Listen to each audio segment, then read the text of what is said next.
नमस्कार दोस्तों, एक बार फिर से आपका स्वागत है आपके अपने YouTube channel learn from home में। और खान सर के द्वारा जो प्रस्तुत पुस्तक प्रैक्टिस सेट है इंटर लेवल की, बिहार एसएससी की, इसका ये 7वां क्लास है। इससे पहले कि 1 से लेकर के 6 क्लास तक को मैंने पूरी व्याख्या के साथ आपको कंप्लीट करा दिया है, जो कि चैनल के प्लेलिस्ट में उपलब्ध है। अगर आपने वो क्लास नहीं देखी तो वो क्लास देख लें। वीडियो में आगे बढ़ने से पहले मैं आपसे आग्रह करूंगा कि आप चैनल को सब्सक्राइब जरूर कर लें, ताकि आगे आने वाली वीडियो का नोटिफिकेशन सबसे पहले आपको मिल सके। तो चलिए दोस्तों, आज का सबसे पहला सवाल है, निम्न में से कौन सिंधु घाटी सभ्यता का एक बंदरगाह था? तो सिंधु घाटी सभ्यता का जो बंदरगाह था दोस्तों, ये लोथल था। लोथल गुजरात में स्थित है, ये आपको पता ही है। लोथल को जो है दोस्तों मिनी हड़प्पा के नाम से भी जाना जाता है। और इसकी खुदाई जो है 1954 में की गई थी, 1954 में, एस आर राव के द्वारा। एस आर राव, इनका नाम भी ध्यान में रखिएगा।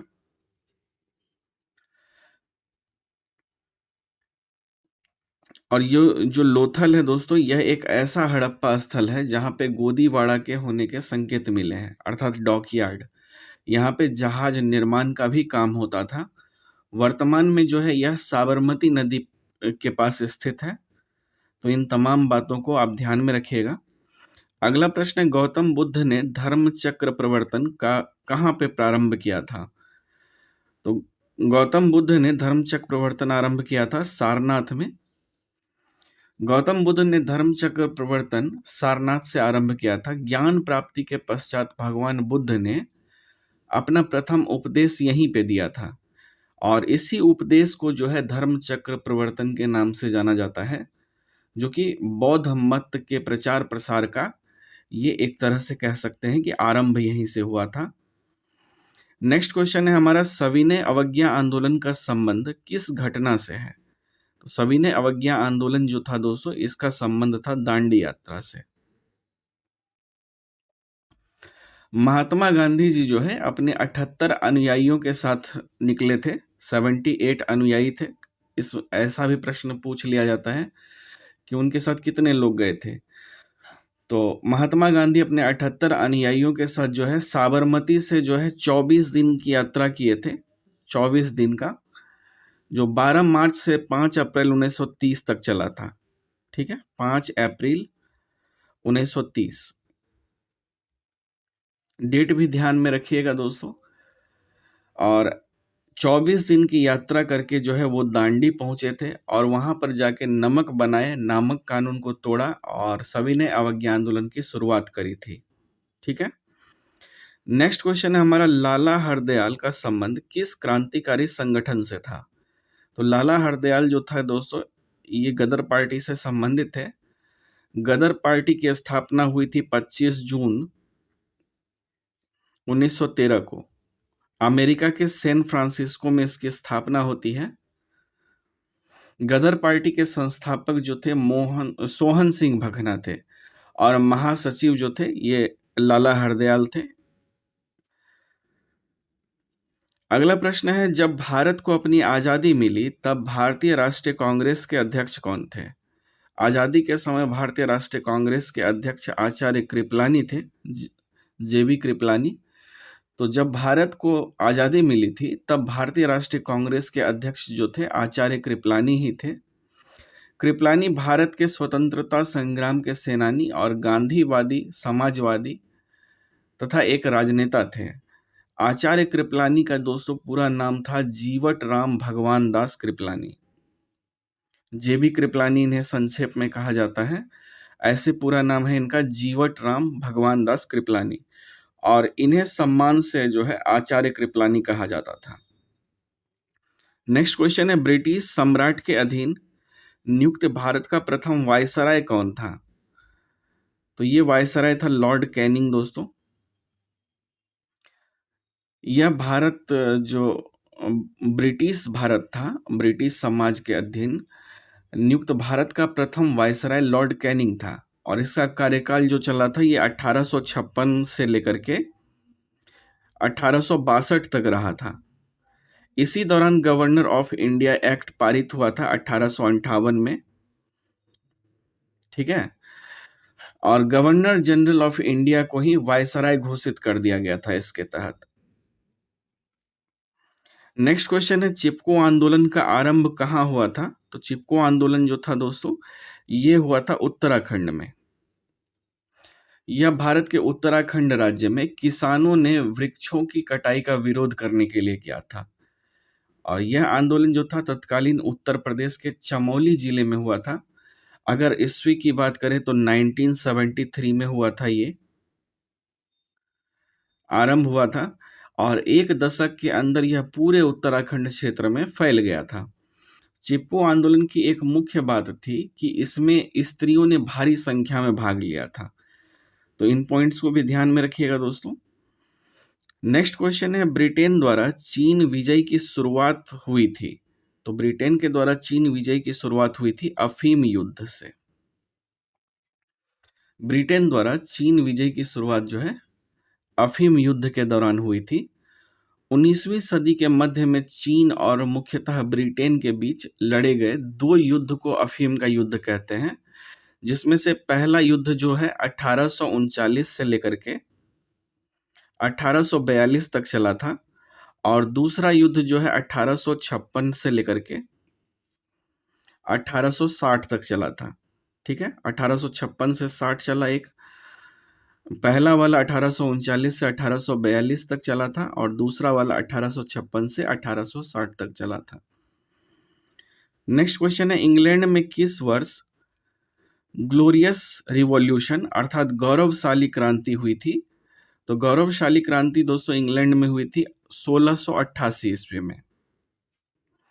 इंग्लैंड में जो है 1688 में इसको ग्लोरियस रिवॉल्यूशन या गौरवशाली क्रांति कहते हैं, जो कि हुई थी। गौरवशाली क्रांति इंग्लैंड में हुई एक धार्मिक राजनीतिक क्रांति थी। इस क्रांति के बाद विलियम तृतीय और मेरी तृतीय को द्वितीय शासक के रूप में राजा और रानी बनाया गया था और इसके भागीदार इंग्लैंड, वेल्स, आयरिश, स्कॉटिश समाज और डच सेना थे और इसी को जो है रक्तहीन क्रांति भी कहा जाता है, इसको ध्यान में रखिएगा। अगला प्रश्न है, भारतीय संविधान जो है इसकी प्रारूप समिति के अध्यक्ष कौन थे? तो भारतीय संविधान की प्रारूप समिति के अध्यक्ष थे डॉक्टर भीमराव अंबेडकर। भारतीय संविधान की प्रारूप समिति के अध्यक्ष डॉक्टर बी.आर. अंबेडकर थे। उन्होंने कानून मंत्री का भी पद संभाला था और इन्होंने मतलब भीमराव अंबेडकर और सच्चिदानंद सिन्हा ने भारतीय संविधान का प्रथम प्रारूप का निर्माण किया था। तो इसको ध्यान में रखिएगा दोस्तों, काफी इंपॉर्टेंट क्वेश्चन है। अगला प्रश्न है, भारत का संविधान कब अपनाया गया था? तो भारत का संविधान जो है ये अपनाया गया था 26 नवंबर 1949 को। भारत का संविधान 26 नवंबर 1949 को अपनाया गया था, इसको ध्यान में रखिएगा। तथा 26 नवंबर 1950 को जो है भारत का संविधान प्रभाव में आया था। संविधान को अपनाने के उपलक्ष्य में ही 26 नवंबर को जो है संविधान दिवस के रूप में मनाया जाता है। इसको आप ध्यान में रखिएगा, 26 नवंबर को हम लोग संविधान दिवस मनाते हैं। और भारत का जो संविधान है दोस्तों ये 2 वर्ष 11 माह 18 दिन में बन करके तैयार हुआ था। कब? तो 26 नवंबर 1949 को। नेक्स्ट क्वेश्चन है, समवर्ती सूची के अंतर्गत निम्न में से कौन सा विषय है? तो समवर्ती सूची में जो है दोस्तों ये ट्रेड यूनियन आता है। समवर्ती सूची के अंतर्गत ट्रेड यूनियन का विषय है। समवर्ती सूची अथवा तीसरी सूची जो है भारत के संविधान की 7वीं अनुसूची में दिए गए 52 विषय की सूची है। ठीक है, 7वीं अनुसूची में है 52 विषयों की सूची है। इसमें राज्य सरकार और केंद्र सरकार के अधिकारों को वर्णित किया गया है। 7वीं अनुसूची को 3 भाग में बांटा गया है। ठीक है, जिसमें संघ सूची है, राज्य सूची है और समवर्ती सूची है। अगला प्रश्न है, भाषण और अभिव्यक्ति की स्वतंत्रता शामिल नहीं है। तो ये जो है दोस्तों सरकारी गतिविधियों के बारे में जानने का अधिकार जो है ये शामिल नहीं है भाषण और अभिव्यक्ति की स्वतंत्रता में। संविधान के अनुच्छेद 19 में जो है अनुच्छेद 19 में भाषण और अभिव्यक्ति की स्वतंत्रता का अधिकार दिया गया है। इसमें कुल 6 प्रकार के अधिकार हैं। भारतीय नागरिकों के मूल अधिकार, समानता का अधिकार, स्वतंत्रता का अधिकार, शोषण के विरुद्ध अधिकार, धार्मिक स्वतंत्रता का अधिकार, संस्कृति और शिक्षा संबंधी अधिकार, संवैधानिक अधिकार, ये सब जो है मूल अधिकार के अंतर्गत आते हैं। इसको भी आप ध्यान में रखिएगा। नेक्स्ट क्वेश्चन है, भारत के राष्ट्रपति का चुनाव होता है। तो भारत के राष्ट्रपति का चुनाव जो होता है ये होता है 5 साल के बाद। भारत के राष्ट्रपति का चुनाव प्रत्येक 5 वर्ष पे होता है। भारत के प्रथम राष्ट्रपति जो थे डॉक्टर राजेंद्र प्रसाद थे और इनका कार्यकाल 1950 से लेकर के 1962 तक रहा था। भारत के राष्ट्रपति को संसद के दोनों सदनों और प्रत्येक राज्य और क्षेत्र की विधानसभाओं के निर्वाचन मंडल के द्वारा चुना जाता है। इसको भी आप ध्यान में रखिएगा। अगला प्रश्न है, भारत का संविधान भारत के महान्यायवादी की नियुक्ति का अधिकार किसको देता है? तो ये देता है दोस्तों भारतीय संविधान का जो अनुच्छेद 76 है, 76 आर्टिकल। तो अनुच्छेद 76 के अनुसार भारत के जो महान्यायवादी होते हैं इनकी नियुक्ति राष्ट्रपति के द्वारा की जाती है।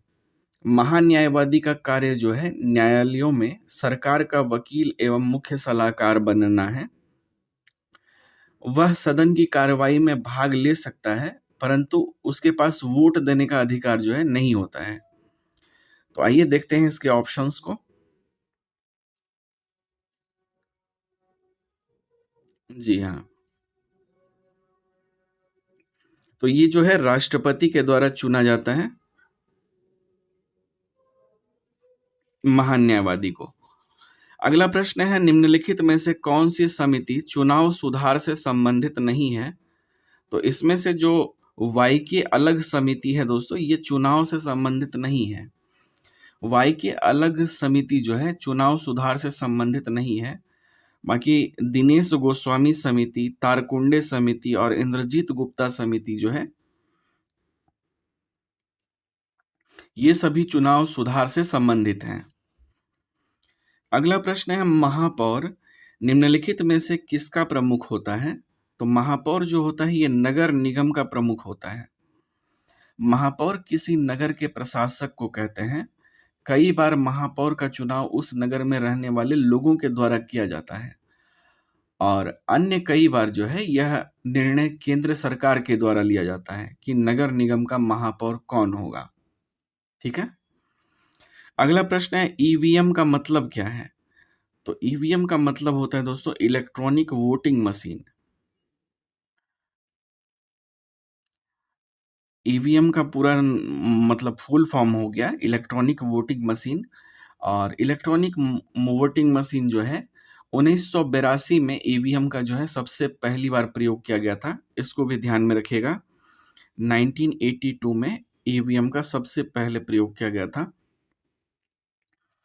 यह मशीन प्रथम बार जो है केरल में उपयोग की गई थी और 1989 से जो है भारत में पूरे भारत में यह प्रयोग में की आने लगी।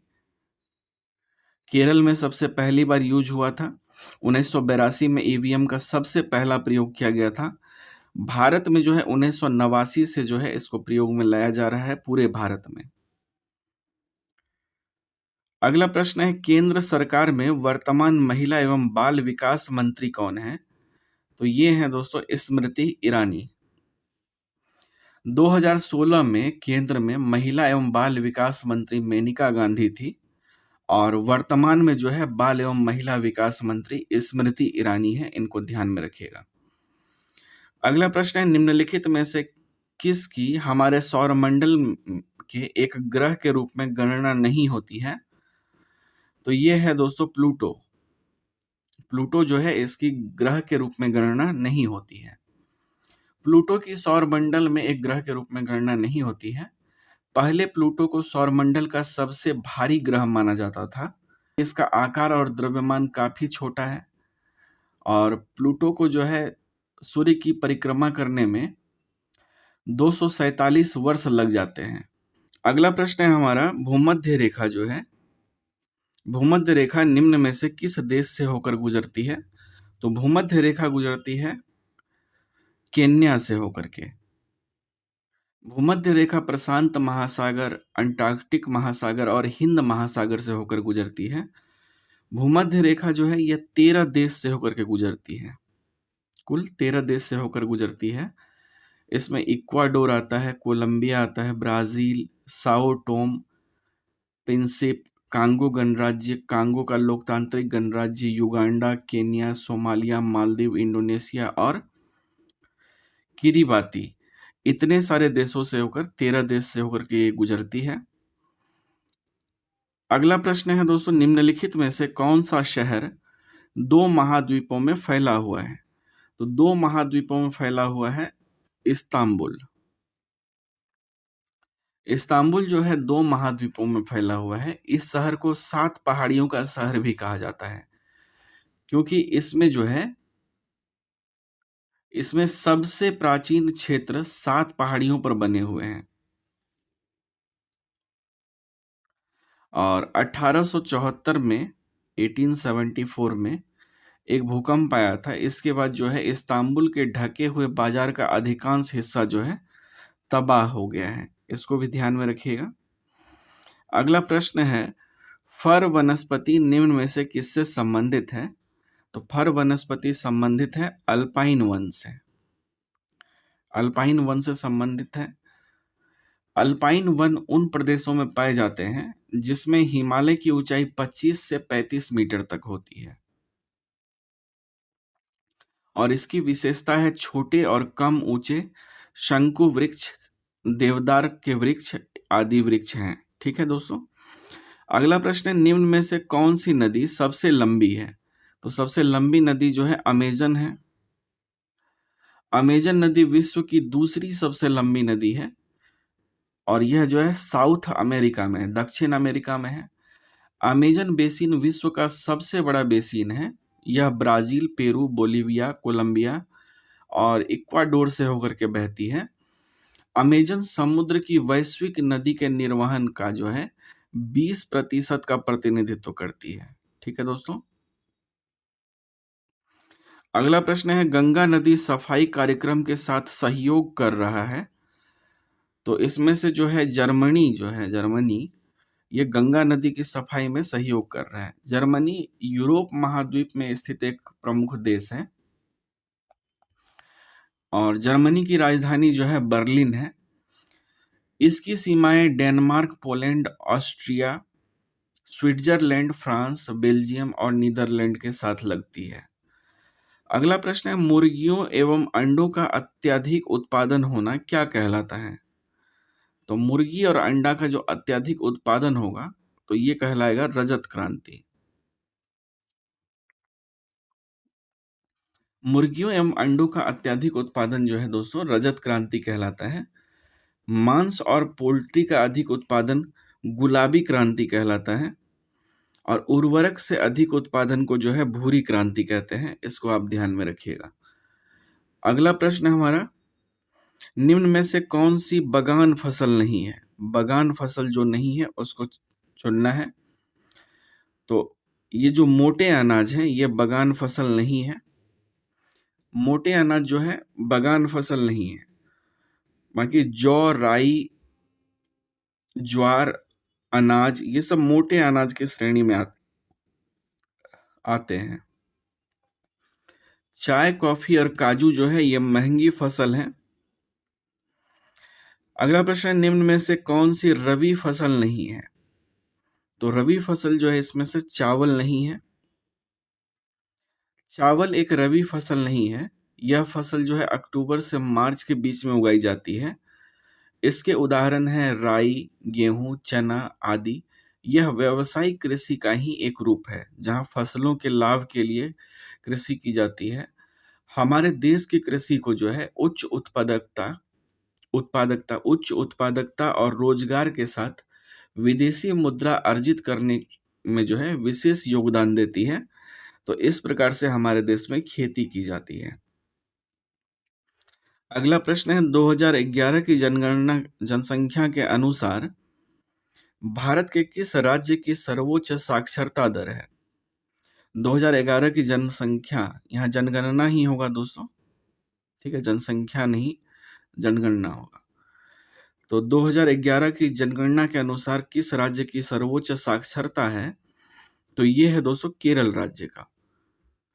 2011 की जनगणना के अनुसार सर्वोच्च साक्षरता दर केरल की है। केरल के बाद मिजोरम, गोवा और त्रिपुरा का स्थान आता है। केरल की साक्षरता की बात करें तो 94% साक्षरता दर है। इसके बाद आता है लक्षद्वीप का। लक्षद्वीप में 92.28% है। फिर मिजोरम आता है, मिजोरम में 91.58% है। और गोवा की साक्षरता दर 88% है। ठीक है।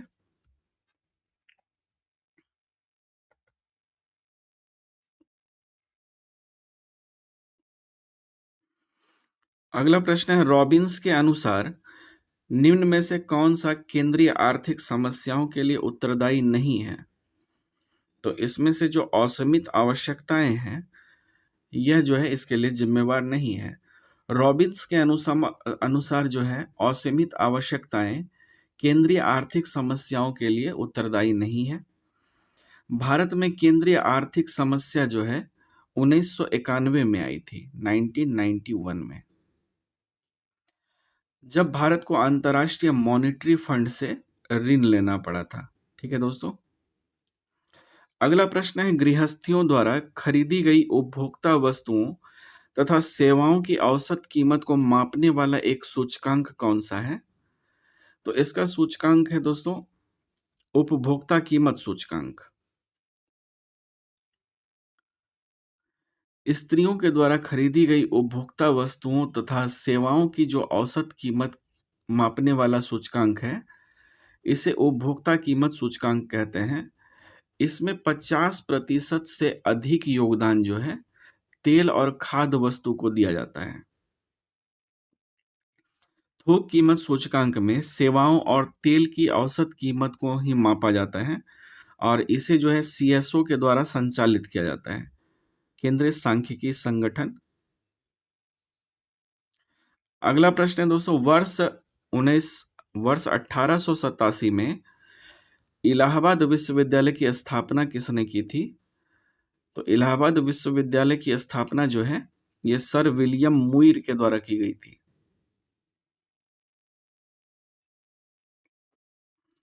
इलाहाबाद विश्वविद्यालय जो है केंद्रीय विश्वविद्यालय है जिसकी स्थापना सर विलियम मुइर ने की थी। और सर विलियम मुइर जो है नॉर्थ वेस्ट प्रोविंस के उपराज्यपाल थे। इलाहाबाद विश्वविद्यालय को पूर्व का ऑक्सफोर्ड भी कहा जाता है, इसको ध्यान में रखिएगा, पूर्व का ऑक्सफोर्ड कहा जाता है इसको। अगला प्रश्न है, निम्न में से किसने प्राकृतिक अधिकारों के सिद्धांत का प्रतिपादन किया है? तो ये किया है जॉन लॉक ने। जॉन लॉक ने प्राकृतिक अधिकारों के सिद्धांत का प्रतिपादन किया है। जॉन लॉक एक राजनीतिक विचारक थे जिनका जन्म 1632 में हुआ था, यूके में। ठीक है दोस्तों, इसको ध्यान में रखिएगा। अगला प्रश्न है, निम्न में से कौन सी संधि यूरोप में साम्यवाद को रोकने के लिए बनाई गई है? तो साम्यवाद को रोकने के लिए जो है नाटो की संघ बनाया गया है, नाटो। यूरोप में साम्यवाद की भावना को रोकने के लिए नाटो बनाई गई है और इसकी स्थापना जो है 1949 में की गई थी, 1949 में, इसको ध्यान में रखिएगा। इसका मुख्यालय जो है नाटो का ब्रुसेल्स में है और संगठन ने सामूहिक सुरक्षा की व्यवस्था बनाई है जिसके तहत सदस्य राज्य बाहरी हमले की स्थिति में सहयोग करने के लिए सहमत होंगे। तो 1949 में नाटो की स्थापना होती है, ध्यान में रखिएगा। अगला प्रश्न है, राष्ट्रीय मतदाता दिवस भारत में हर साल कब मनाया जाता है? तो ये मनाया जाता है 25 जनवरी को। मतदाता दिवस 25 जनवरी को मनाया जाता है। इसी दिन चुनाव आयोग का गठन किया गया था। भारत में चुनाव आयोग के पास राष्ट्रपति, उपराष्ट्रपति, राज्यसभा, लोकसभा और विधानसभा के चुनाव कराने की जिम्मेदारी होती है। और यह जो है संविधान के अनुच्छेद 324 के अंतर्गत जो है गठित किया गया है। अगला प्रश्न है, उत्तर प्रदेश में आयोजित काम्पिल मेला किस समुदाय से जुड़ा हुआ है? तो काम्पिल मेला जो है जैन समुदाय से जुड़ा हुआ है। ठीक है। अगला प्रश्न है, वर्मी कंपोस्टिंग में संलग्न मुख्य जीव का नाम क्या है? तो इसमें जो है मुख्य जीव होता है दोस्तों केचुआ। केचुआ खाद या वर्मी कंपोस्ट जो है पोषण पदार्थों से भरपूर एक उत्तम जैव उर्वरक होता है। यह केचुआ आदि कीड़ों के द्वारा वनस्पतियों एवं भोजनों को कचरे आदि में विघटित करके बनाई जाती है। ठीक है। अगला प्रश्न है, निम्न में से कौन सा एक अकोशिकीय जीव है? तो इसमें विषाणु जो है ये अकोशिकीय जीव है। जीव शब्द जो है जीव विज्ञान में सभी जीव सन्निहित प्राणियों के लिए प्रयुक्त होता है, जैसे कि कशेरुकी जीव हो गया, कीट हो गया, पादप हो गया या फिर जीवाणु हो गया। एक जीव में एक या एक से अधिक कोशिकाएं होती है। जिनमें एक कोशिका पाई जाती है उसको एक कोशिकीय जीव कहते हैं, और एक से अधिक कोशिका होने पर बहुकोशिकीय जीव कहलाता है। इसको ध्यान में रखिएगा। अगला प्रश्न है, मनुष्य के मूत्र में कौन सा एसिड पाया जाता है? तो मनुष्य के मूत्र में जो है यूरिक एसिड पाया जाता है। इसके अलावा जो है मौलिक एसिड जो है ये सेब में पाया जाता है। लैक्टिक एसिड जो है दूध या दही में पाया जाता है। टैनिक एसिड जो है दोस्तों ये पाया जाता है चाय में। अगला प्रश्न है, सबसे बड़ी धमनी किस नाम से जानी जाती है? तो सबसे बड़ी धमनी को जानते हैं हम लोग महाधमनी के नाम से, एरोटा बोलते हैं। महाधमनी यानी कि एरोटा जो होता है यह शरीर का सबसे बड़ा और मुख्य धमनी है, जो कि हृदय के बाएं नीले यानी वेंट्रिकल से आरंभ होता है, और इसमें जो है ऑक्सीजन मिश्रित रक्त सारे शरीर की ऊतकों में ऑक्सीजन का संचारण करता है। ठीक है। अगला प्रश्न है, पुनर्जनन को घाव भरने की प्रक्रिया के दौरान किस तरह परिभाषित किया जाएगा? तो इसे परिभाषित करने के लिए जो है दोस्तों ऑप्शन सी इसका राइट आंसर होगा। समान कोशिका द्वारा नाश हो चुकी कोशिकाओं का प्रतिस्थापन।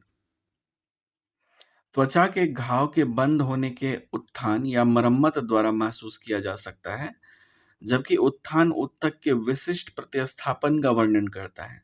अर्थात सतही जो एपिडर्मिस होता है, श्लेष्मा या भ्रूण की त्वचा की मरम्मत चिकित्सा के एक अनिर्दिष्ट रूप को प्रदर्शित करता है, जिसमें फाइब्रोसिस और निशान के गठन से घाव भर जाता है।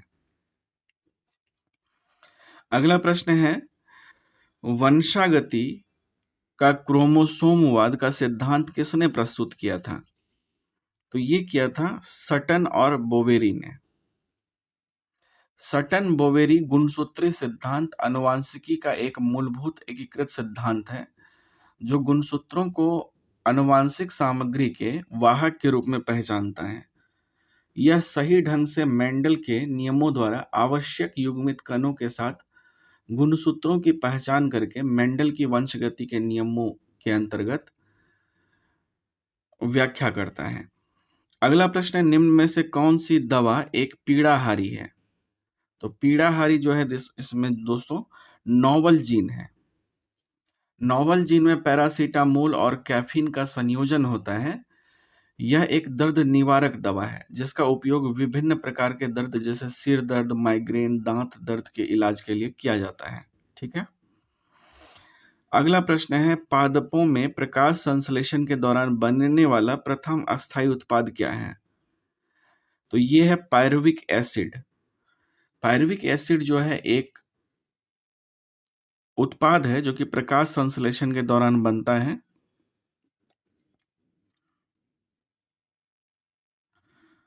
नेक्स्ट क्वेश्चन है, विटामिन B9 का रासायनिक नाम क्या है? तो विटामिन B9 जो होता है इसका रासायनिक नाम होता है फॉलिक एसिड। विटामिन B9 का रासायनिक नाम है फॉलिक एसिड। अगला प्रश्न है, कौन सी गैस वायुमंडल के ओजोन स्तर को अपघटित करती है? तो ये गैस है क्लोरोफ्लोरोकार्बन। ओजोन परत को जो है क्लोरोफ्लोरोकार्बन नामक गैस के उत्सर्जन से हानि होती है।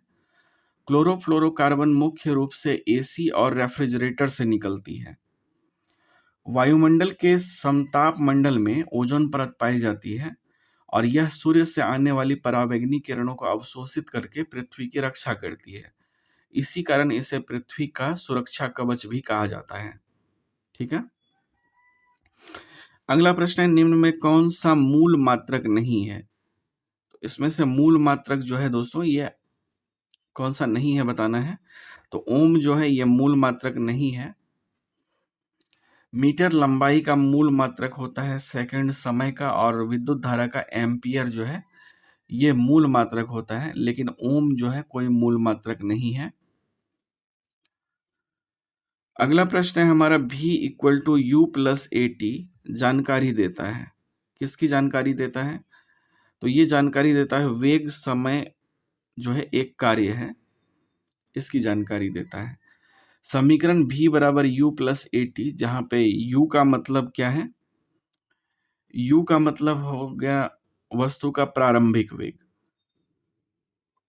V का मतलब हो गया वस्तु का अंतिम वेग, T का मतलब होता है समय और A का मतलब होता है त्वरण। यदि U और A को शून्य कर दिया जाए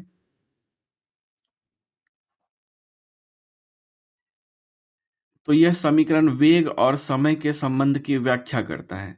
अर्थात यह समीकरण बताता है कि वेग जो है समय का एक कार्य है।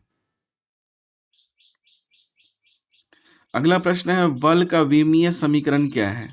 तो बल का जो विमीय समीकरण है दोस्तों, ये है F इक्वल टू MLT-2। अगला प्रश्न है, kWh किलोवाट घंटा किसकी इकाई है? तो ये इकाई होती है ऊर्जा की। किलोवाट घंटा जो है ऊर्जा की इकाई है और इसे प्रायः जो है विद्युत ऊर्जा की खपत की मात्रा के मापन हेतु प्रयोग किया जाता है। नेक्स्ट क्वेश्चन है, स्पष्ट प्रतिध्वनि तभी सुनी जा सकती है जब परावर्तन सतह की ध्वनि स्रोत से न्यूनतम दूरी हो, लगभग कितनी? तो इसमें अगर 17 मीटर है तो जो है स्पष्ट प्रतिध्वनि सुनी जा सकती है। तो अस्पष्ट प्रतिध्वनि तभी सुनी जा सकती है जब परावर्तन सतह की ध्वनि स्रोत से 17 मीटर की न्यूनतम दूरी होती है। अगला प्रश्न है, जब दूध को बिलोया जाता है तो उनमें से मलाई पृथक होने लगती है, ये किसके कारण होता है? तो ये जो होता है दोस्तों अपकेंद्रीय बल के कारण होता है। ऐसा जो अपकेंद्रीय बल होता है, इस प्रक्रिया का उपयोग किया जाता है जब एक बंद कंटेनर में बड़ी सेंट्रीफ्यूजर मशीन में डाल दिया जाता है दूध को, और जब अपकेंद्रित मशीन को चालू किया जाता है तो दूध इस कंटेनर में बहुत तेज गति के साथ घूमने लगता है और इसके कारण दूध क्रीम और जो है स्किम्ड दूध जो है अलग हो जाता है। अगला प्रश्न है, जल का हिमांक बिंदु क्या है? तो जल का हिमांक बिंदु जो होता है ये होता है 0 डिग्री सेल्सियस, 0 डिग्री सेल्सियस होता है। वह तापमान जिस पर कोई द्रव ठोस अर्थात बर्फ में बदलना शुरू हो जाता है उसे जल का हिमांक कहते हैं। जल का हिमांक जो है 0 डिग्री सेल्सियस है, इसको ध्यान में रखिएगा।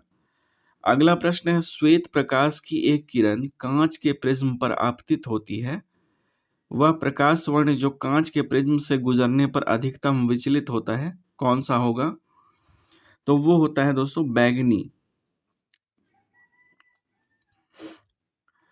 प्रकाश की किरण जो है 7 रंगों से मिलकर बनी होती है, जो बैगनी, इंडिगो, नीला, हरा, पीला, संतरी और लाल है। इन 7 रंगों में सबसे अधिक आवृत्ति बैगनी रंग की होती है और सबसे कम आवृत्ति लाल रंग की होती है, जबकि सबसे अधिक तरंगदैर्घ्य जो है लाल का होता है और सबसे कम तरंगदैर्घ्य बैगनी रंग का होता है। इसको ध्यान में रखना है। अगला प्रश्न है, विद्युत धारा का परिमाण मापने के लिए प्रयुक्त उपकरण कौन सा है? तो परिमाण नापेंगे अगर विद्युत धारा का, तो इसके लिए अमीटर चाहिए होगा। धारा मापने के लिए जो यंत्र होता है उसे अमीटर कहते हैं। इससे बना पैमाना एम्पियर को दर्शाता है। प्रत्यावर्ती यथार्थ धारा कहलाती है, इसको ध्यान में रखिएगा। अगला प्रश्न है, गैस जो मौसमीय परिवर्तनों को प्रभावित नहीं करती है वह कौन सी है? तो वो है जलवाष्प। जल पृथ्वी पर कई अलग अलग रूपों में मिलता है। आसमान में जलवाष्प और बादल के रूप में, समुद्र में समुद्री जल और कभी कभी हिमशैल, पहाड़ों, नदियों और तरल के रूप में भूमि पर। जलवाष्प जो है पानी की गैसीय अवस्था है और अन्य अवस्थाओं के विपरीत अदृश्य होता है।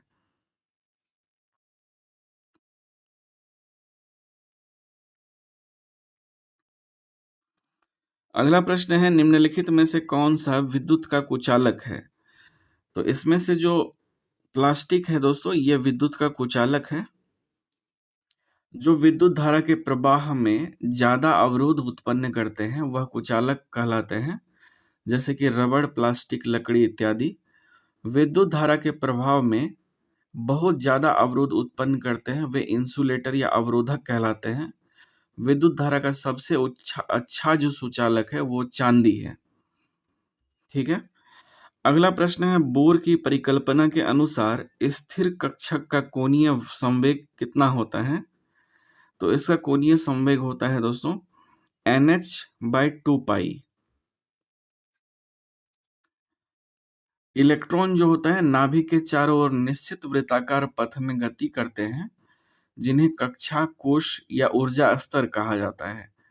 प्रत्येक कक्षा का मान बदलने पर ऊर्जा का स्तर बढ़ता है और इलेक्ट्रॉन का कोणीय संवेग जो होता है ये NH/2 पाई के बराबर होता है। इसको ध्यान में रखना है। अगला प्रश्न है, चीली अर्थात सोरा जो होता है, saltpetre, Chile saltpetre, इसका सामान्य नाम क्या है? तो इसका सामान्य नाम होता है सोडियम नाइट्रेट। सोडियम नाइट्रेट जो है एक रासायनिक यौगिक है जिसका रासायनिक सूत्र होता है NaNO3। NaNO3।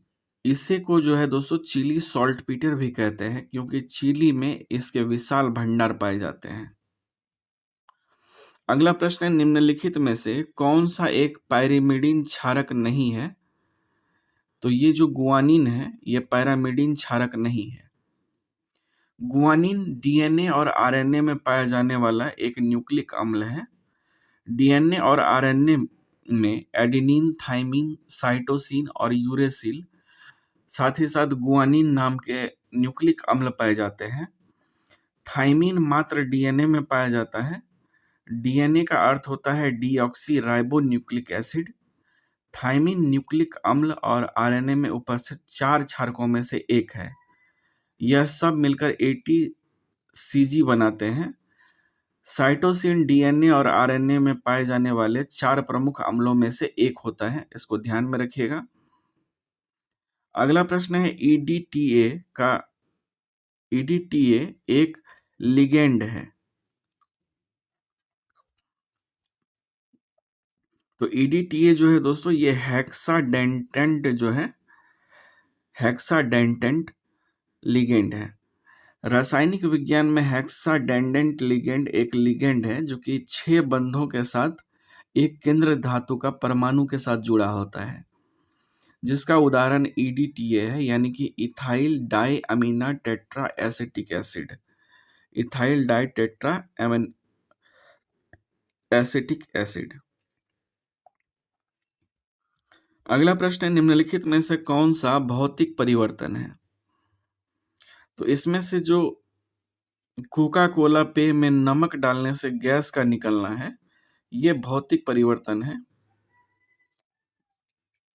पदार्थ में होने वाला वह परिवर्तन जो केवल उसके भौतिक अवस्था में होता है तथा उसके रासायनिक गुण व्यवस्था में कोई परिवर्तन नहीं होता है, उसे भौतिक परिवर्तन कहते हैं। जैसे कांच का टूटना, शक्कर का पानी में घुलना, कोका कोला पेय में नमक डालने से गैस का निकलना, ये सभी जो है भौतिक परिवर्तन के उदाहरण हैं। अगला प्रश्न है, निम्नलिखित अधातु तत्व में धात्विक चमक होती है, वह कौन सा धात्विक तत्व है? तो ये जो है दोस्तों आयोडीन है। आयोडीन एक रासायनिक तत्व है। सल्फर प्रकृति में जो है संयुक्त और मुक्त दोनों अवस्था में पाया जाता है, इसके बारे में ध्यान में रखिएगा। यह एक रासायनिक तत्व है और आवर्त सारणी में ऑक्सीजन के ग्रुप में आता है तथा पदार्थों में विभिन्न विभिन्न रूपों में विद्यमान रहता है। फास्फोरस अधिकतर जो है चट्टान में पाया जाता है। अगला प्रश्न है, निम्नलिखित में से कौन एक गैर पारंपरिक ऊर्जा स्रोत है? तो इसमें से वायु जो है, पवन, ये गैर पारंपरिक ऊर्जा स्रोत है। वायु अनेक प्रकार के गैसों का मिश्रण है जो कि हमारे वायुमंडल में पाई जाती है। कोयला जो है एक ठोस कार्बनिक पदार्थ है। विभिन्न प्रकार के कोयले में कार्बन की मात्रा अलग अलग होती है। कोयले को जो है एक ईंधन के रूप में प्रयोग किया जाता है और यह ऊर्जा का प्रमुख स्रोत है। पेट्रोल जो है दोस्तों, ये एक पेट्रोलियम से प्राप्त तरल मिश्रण है और इसका प्रयोग आमतौर पर वाहन इंजनों में किया जाता है। यह हवा के संपर्क में आने पर उड़ जाता है। डीजल जो है, यह एक प्रकार का ईंधन है जो पेट्रोलियम पदार्थ को कई चरणों में ठंडा करने के पश्चात बनता है। इसका उपयोग भारी वाहनों में किया जाता है और इसका नाम जर्मन आविष्कारक रुडोल्फ डीजल के नाम पर पड़ा था। इसको भी ध्यान में रखिएगा। अगला प्रश्न है, सर्वोत्तम गुणवत्ता वाला कोयला जिसमें 80% से 95% कार्बन होता है, वह कौन सा है? तो वह कोयला कहलाता है एंथ्रेसाइट। कोयले की सबसे अच्छी किस्म का नाम एंथ्रासाइट है। इसकी चमक धात्विक होती है, अधात्विक होती है। ठीक है दोस्तों, इसकी चमक जो है अधात्विक होती है।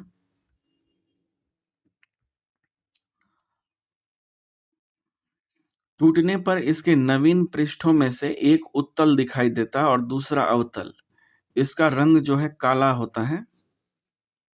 अगला प्रश्न है, सामान्य पुरुष के शरीर का तापमान कितना होता है? तो सामान्य पुरुष के शरीर का तापमान जो होता है ये 36.9 डिग्री सेल्सियस होता है। इस राउंड फिगर में 37 डिग्री सेल्सियस कहते हैं हम लोग। औसत सामान्य शरीर का तापमान जो है आमतौर पर 98.6 फ़ारेनहाइट होता है। 98.6 फ़ारेनहाइट, जिसको 37 डिग्री सेल्सियस के रूप में स्वीकार किया जाता है।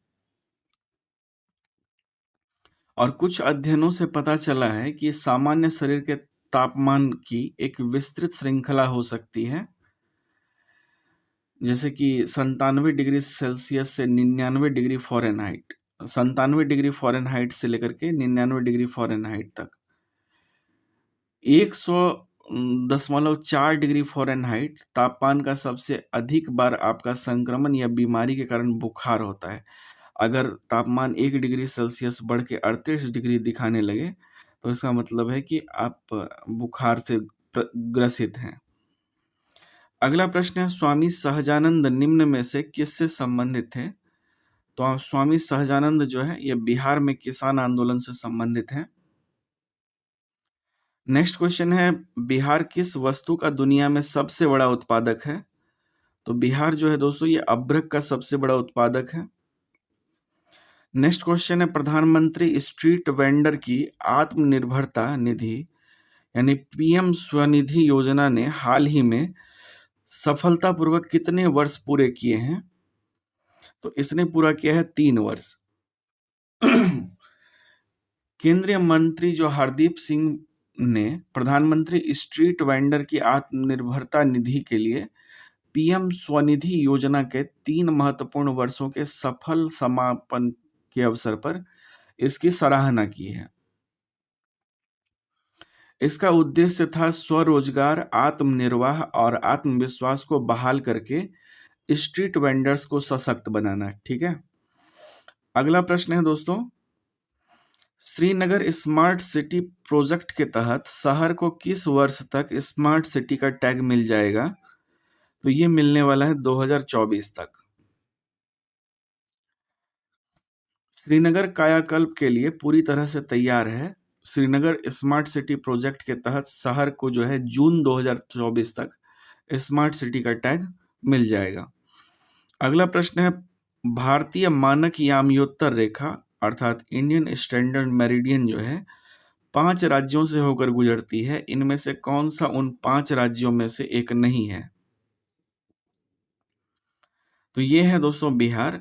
बिहार से होकर जो है प्रधान मध्याह्न यामी उत्तर रेखा जो है नहीं गुजरती है।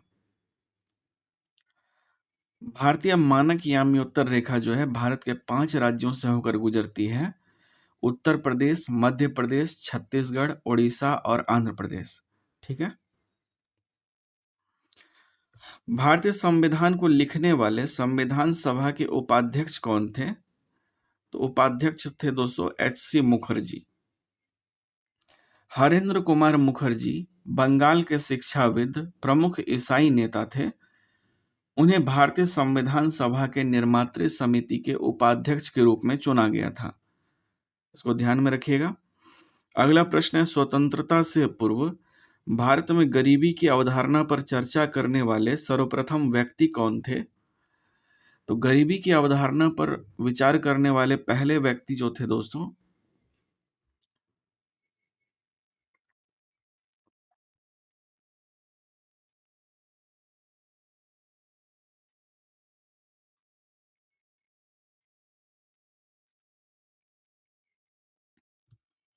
ये थे दादा भाई नौरोजी।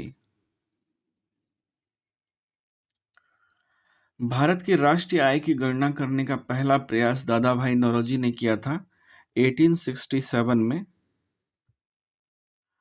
इन्होंने प्रति व्यक्ति आय जो है 20 रुपए होने को बताया था। 20 रुपए जो है प्रति व्यक्ति आय उस समय के हिसाब से बताया था। अगला प्रश्न है हमारा, संयुक्त राष्ट्र के पहले महासचिव इनमें से किस देश से संबंधित है? संयुक्त राष्ट्र के पहले महासचिव जो है ये नॉर्वे से संबंधित है। ट्रिगवेली अब्दल ली नॉर्वियन राजनीतिज्ञ, मजदूर नेता, सरकारी अधिकारी और लेखक थे। 1940 से 1945 तक उन्होंने नॉर्वे के विदेश मंत्री के रूप में सेवा की थी और फरवरी 1946 से नवंबर 1952 तक जो है संयुक्त राष्ट्र के महासचिव रहते हुए एक व्यवहारिक निर्धारित राजनेता के रूप में ख्याति अर्जित की। तो ट्रिगवेली जो थे दोस्तों नॉर्वे के थे पहले महासचिव, इसको ध्यान में रखिएगा। अगला प्रश्न है, इनमें से किस शहर में अंग्रेज पुलिसकर्मियों द्वारा घेर लिए जाने पर स्वतंत्रता संग्राम सेनानी चंद्रशेखर आजाद ने स्वयं को गोली मारी थी? किस शहर में? तो ये शहर था दोस्तों इलाहाबाद। 27 फरवरी 1931 को इलाहाबाद के आल्फ्रेड पार्क में भारतीय क्रांतिकारी चंद्रशेखर आजाद ने अंग्रेजों के हाथों गिरफ्तार होने की जगह खुद को गोली मार ली थी। 1931 की घटना थी, इसको भी आप ध्यान में रखिएगा। और इलाहाबाद का पार्क कौन सा था? आल्फ्रेड पार्क था। अगला प्रश्न है, भारतीय संविधान में विधिपूर्ण शासन रूल ऑफ लॉ का विचार इनमें से किस संविधान से लिया गया है? तो ये लिया गया है दोस्तों ब्रिटिश संविधान से। विधि का शासन उसे कहा जाता है जिसके अंतर्गत कानून के समक्ष सब लोगों को समता प्राप्त हो। भारत के प्रत्येक व्यक्ति पर, चाहे वह राजा हो या निर्धन, देश का साधारण कानून समान रूप से लागू होता है और सभी को साधारण न्यायालय में समान रूप से न्याय मिलता है। संविधान में यह कानून जो है ब्रिटेन से लिया गया है, इसको ध्यान में रखिएगा। अगला प्रश्न है, सोमगो झील भारत के किस राज्य में स्थित है? तो सोमगो झील जो है दोस्तों ये सिक्किम में है। सोमगो झील सिक्किम की राजधानी गंगटोक जो है इससे 40 किलोमीटर दूर स्थित है। सोमगो झील को चंगू झील के नाम से भी जाना जाता है। यह चारों ओर से बर्फीली पहाड़ियों से घिरी हुई है। झील जो है 1 किलोमीटर लंबी और 50 फुट गहरी है। ठीक है दोस्तों। अगला प्रश्न है, भारत के सबसे कम आयु के शतरंज ग्रैंड मास्टर होने का रिकॉर्ड इनमें से किसके नाम पर दर्ज है? तो ये दर्ज है डी गुकेश के नाम पर। डी गुकेश जो है एक भारतीय शतरंज ग्रैंड मास्टर हैं। ये ग्रैंड मास्टर खिताब हासिल करने वाले इतिहास में दूसरे सबसे कम उम्र के व्यक्ति हैं। वर्ष 2019 तक वे दुनिया के सबसे कम उम्र के ग्रैंड मास्टर थे। वह भारत के अब तक के सबसे युवा ग्रैंड मास्टर हैं। इस ध्यान में रखिएगा। नेक्स्ट क्वेश्चन है, सर्व शिक्षा अभियान कितने वर्ष की आयु तक वर्ग के सभी बच्चों को प्रारंभिक शिक्षा प्रदान करने की दिशा में उठाया गया एक महत्वपूर्ण कदम है? तो ये है 6 से 14 वर्ष की आयु के बच्चों को प्रारंभिक शिक्षा प्रदान करने के संबंध में। अगला प्रश्न है, राज्य चुनाव आयुक्त की नियुक्ति कौन करता है? तो राज्य चुनाव आयुक्त की नियुक्ति जो है राज्यपाल करते हैं। अनुच्छेद 243 के ट अनुच्छेद 243 के ट के तहत यह प्रावधान किया गया है, राज्य निर्वाचन आयोग में राज्यपाल द्वारा जो है नियुक्त एक राज्य निर्वाचन आयुक्त होगा। राज्य निर्वाचन आयुक्त को उसके पद से उसी रीत से और उन्हीं आधारों पर हटाया जा सकेगा जो उच्च न्यायालय के न्यायाधीश के मामले में निर्धारित है। ठीक है। अगला प्रश्न है, भारत के पर्यावरण मंत्रालय के अधीन भारतीय वन सर्वेक्षण किस शहर में स्थित है? तो ये स्थित है दोस्तों देहरादून में। अगला प्रश्न है, मोहनजोदड़ो शब्द का अर्थ क्या है? तो मोहनजोदड़ो शब्द का जो है शाब्दिक अर्थ होता है मृतकों का टीला। पिछले सेट में भी हमें ये प्रश्न मिला था और इसकी व्याख्या हमने वहां पर भी की थी। इसका अर्थ होता है मुर्दों का टीला। मोहनजोदड़ो जो था दोस्तों यह योजनाबद्ध तरीके से बनाया गया एक शानदार शहर था जिसमें अविश्वसनीय तरीके की सुख सुविधाएं मौजूद थी। यहाँ बना हुआ घरों में पक्की ईंटों से बना हुआ स्नानागार और शौचालय भी महत्वपूर्ण थे। तो काफी महत्वपूर्ण नगर था ये। अगला प्रश्न है, इनमें से कौन हर्षवर्धन के शासनकाल में भारत आया था? तो ह्वेनसांग जो था ये हर्षवर्धन के समय में भारत आया था। 15 वर्षों तक इसने भारत में रुक करके बौद्ध धर्म के बारे में अध्ययन किया था और इसने अपनी पुस्तक लिखी सीयू की। इसमें अपनी यात्रा का जो है पूरा वृतांत लिखा और भारत की यात्रा का विवरण भी दिया था। अगला प्रश्न है, भारत में जमीनी स्तर पर खेल संस्कृति को पुनर्जीवित करने के लिए खेल एवं युवा मामलों के मंत्रालय द्वारा वर्ष 2018 में इनमें से कौन सा कार्यक्रम शुरू किया गया था? तो इनमें से जो है शुरू किया गया था दोस्तों खेलो इंडिया कार्यक्रम। देश में खेल को प्रोत्साहन देने और नई प्रतिभाओं को तलाशने के उद्देश्य से भारत सरकार के द्वारा जो राजीव गांधी खेल योजना, शहरी खेल संरचना योजना और प्रतिभा खोज योजना, इनको मिला करके इसके स्थान पर खेलो इंडिया योजना बनाई गई थी। अगला प्रश्न है, महाद्वीप और उससे स्थित सबसे बड़े देश क्षेत्रफल की दृष्टि में का कौन सा युग्म जो है सुमेलित है? तो इसमें से जो है दोस्तों ये ब्राजील और दक्षिण अमेरिका ये सुमेलित है। ब्राजील दक्षिण अमेरिका का सबसे विशाल एवं महत्वपूर्ण देश है। यह देश जो है 5 डिग्री 16 मिनट उत्तरी अक्षांश से 33 डिग्री 44 मिनट दक्षिणी अक्षांश के मध्य स्थित है। दक्षिण अमेरिका के मध्य से लेकर अटलांटिक महासागर तक फैले हुए इस संघीय गणराज्य की तटरेखा 7,491 किलोमीटर की है। इसको आप ध्यान में रखिएगा। इसी के साथ दोस्तों हमने पूरे जीके और साइंस के क्वेश्चंस को कंप्लीट कर लिया है। मिलता हूं आपसे अगले क्लास में, तब तक के लिए अपना ख्याल रखें, अपनों का ख्याल रखें। जय हिंद।